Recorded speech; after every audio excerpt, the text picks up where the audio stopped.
Emmanuel Macron, lui, continue sa visite au Cameroun. Regardez ces images. Il a été accueilli ce soir, le chef de l'État, par Yannick Noah.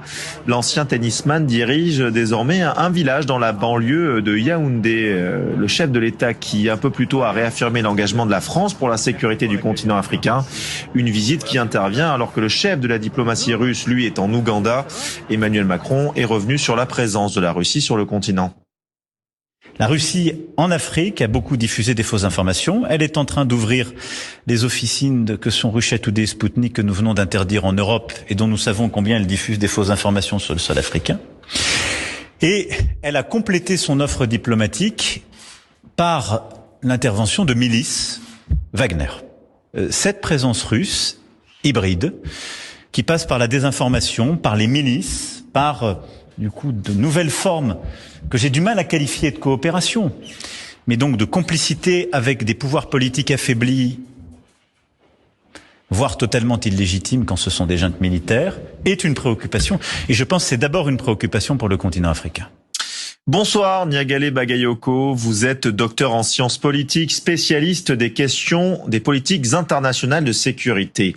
Tout d'abord, votre réaction sur ces propos d'Emmanuel Macron concernant la Russie. Le chef de l'État ne veut pas laisser le continent africain aux mains de Moscou ou des milices Wagner, si on comprend bien.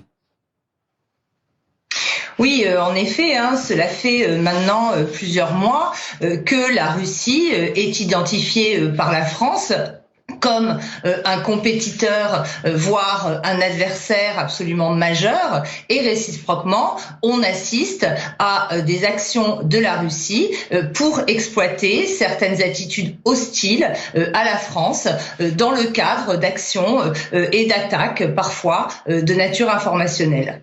Nous ne lâcherons pas la sécurité du continent africain. Voilà ce qu'a dit Emmanuel Macron cet après-midi. Mais la France a-t-elle vraiment les moyens de s'engager pour cette sécurité ? Je pense en effet que la vraie question n'est pas de savoir si la France va quitter le continent africain, mais comment elle va pouvoir y rester. Parce que aujourd'hui, bien que la politique de sécurité et la politique étrangère affirment avec détermination la volonté de rester engagée, notamment d'un point de vue militaire sur le continent, on s'aperçoit que les conditions de cette présence sont dramatiquement dégradées, notamment au cours des 2 dernières années, où une hostilité, à mon avis, sans précédent, a commencé à se faire jour au sein des opinions publiques, d'abord sahéliennes, puis plus largement ouest-africaines et africaines. Oui, justement, on a vu naître un sentiment anti-français, notamment au Mali. Les forces françaises vont devoir se redéployer dans le Sahel avec la fin de l'opération Barkhane.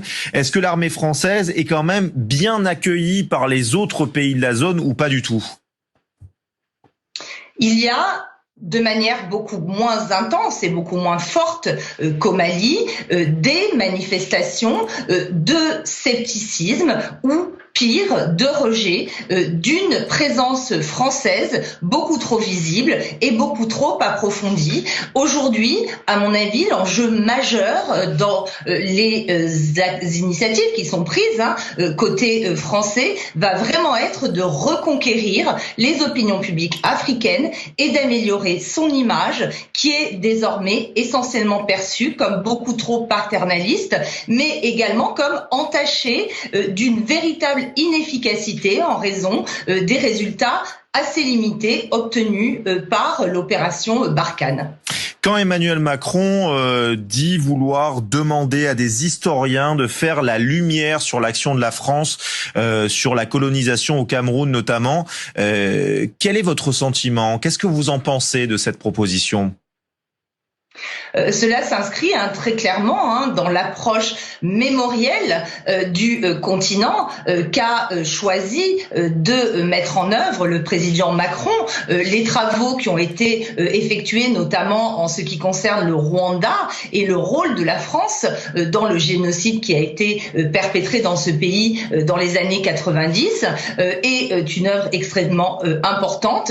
Et à mon avis, il est tout à fait positif que la France France s'engage dans ce travail de mémoire de manière conjointe avec des historiens. Mais je pense que se pencher uniquement sur ces questions du rôle de la colonisation dans l'hostilité que l'on perçoit aujourd'hui vis-à-vis de la France ne suffira pas et qu'il faudra corriger un certain nombre de choix, un certain nombre d'incohérences qui sont aujourd'hui reprochées par les opinions publiques, par les populations, mais aussi par certains chefs d'État africains à destination de la France.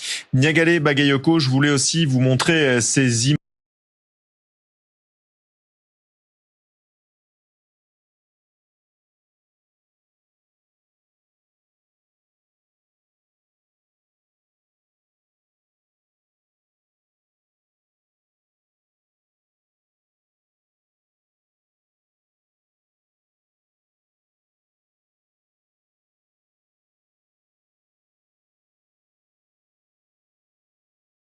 Créé au début des années 2000 sous un autre nom, celui de la MONUC, mais sa présence dans le pays s'est prolongée sans que la situation ne s'améliore véritablement. Aujourd'hui, on voit également une grande hostilité vis-à-vis de la mission onusienne déployée au Mali notamment, et cela démontre que d'une manière générale, bien au-delà du seul engagement français, ce sont tous les instruments internationaux d'intervention qui sont remis en cause en raison de leur trop faible impact sur les évolutions sécuritaires des différents pays du continent. Merci beaucoup Niagale Bagayoko. Je le rappelle, vous êtes docteur en sciences politiques, spécialiste des questions de politiques internationales de sécurité. Votre éclairage est très précieux ce soir. Merci à vous. La Russie annonce qu'elle se retire de la Station spatiale internationale après 2024. C'est ce qu'indique l'agence spatiale russe.